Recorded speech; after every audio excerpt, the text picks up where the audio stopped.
తన కోపమే తన శత్రువు అనే మాట మన పెద్దవాళ్ళు ఊరికే చెప్పలేదండి.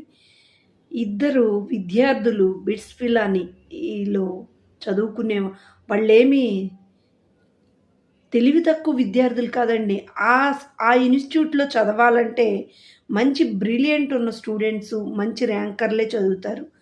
వాళ్ళు ఏమైందో వాళ్ళిద్దరి మధ్య విషయం అయితే మనకు తెలీదు. తప్పెవరిదో, కరెక్ట్ ఎవరిదో కూడా తెలీదు. కానీ ఇప్పుడు జరిగింది ఆవేశంతో జరిగిందా? కావాలని చేశారా కూడా తెలీదు.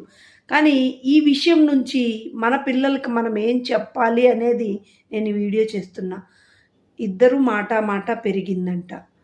ఆ చిలకలూరిపేటకు చెందిన బాబు, అక్కడ లోకల్‌కి చెందిన మరి ఏమి గొడవ వచ్చిందో వీళ్ళిద్దరి మధ్య తెలీదు గానీ, అక్కడ ఉన్న లోకల్ అబ్బాయి గన్ తీసుకొని షూట్ చేశాడు. షూట్ చేసిన వెంటనే తను చేసింది తప్పని తెలుసుకుని నాడో, లేకపోతే ఏం జరిగిందో వెంటనే ఆ బాబు కూడా కాల్చిన ఇంకొక అబ్బాయి కూడా షూట్ చేసుకున్నాడు. కానీ చిలకలూరిపేట అబ్బాయి చనిపోయాడు. ఈ అబ్బాయి బతికాడు. కానీ బతికుండంగానే తను చేసిన తప్పుకి దినదినం నరకం. చనిపోయిన తల్లిదండ్రుల బాధ అది మనము వర్ణనాతీరం. మన పిల్లలకి జ్వరం వస్తేనే మనం తట్టుకోలేమే. ఈ లోకంలో తన బిడ్డ లేడు అంటే ఆ తల్లిదండ్రుల బాధ తీర్చేది కాదు. ఈ విషయం నుంచి మనం పిల్లలకి ఏం చెప్పాలి అంటే, కొంతమంది పేరెంట్సు, ఒరేయ్!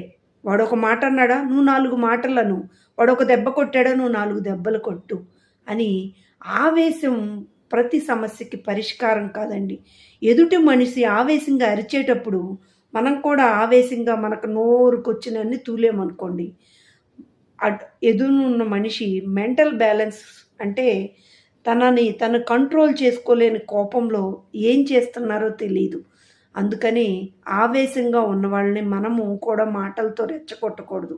కానీ అలా అని చేతగానోళ్ళలాగా ఉండాలా అని అంటారా? కాదు. మనం చేసే పని ద్వారా కానీ, వాడంతట వాడు చేసింది తప్పు అని తెలుసుకునేలాగా మన ప్రవర్తన ఉండాలి. ఆవేశం తగ్గిన తరువాత వాడంతట వాడే మన దగ్గరకు వస్తాడు. ఆవేశంగా ఉన్నప్పుడు ఎవరిని కదిలించకూడదండి.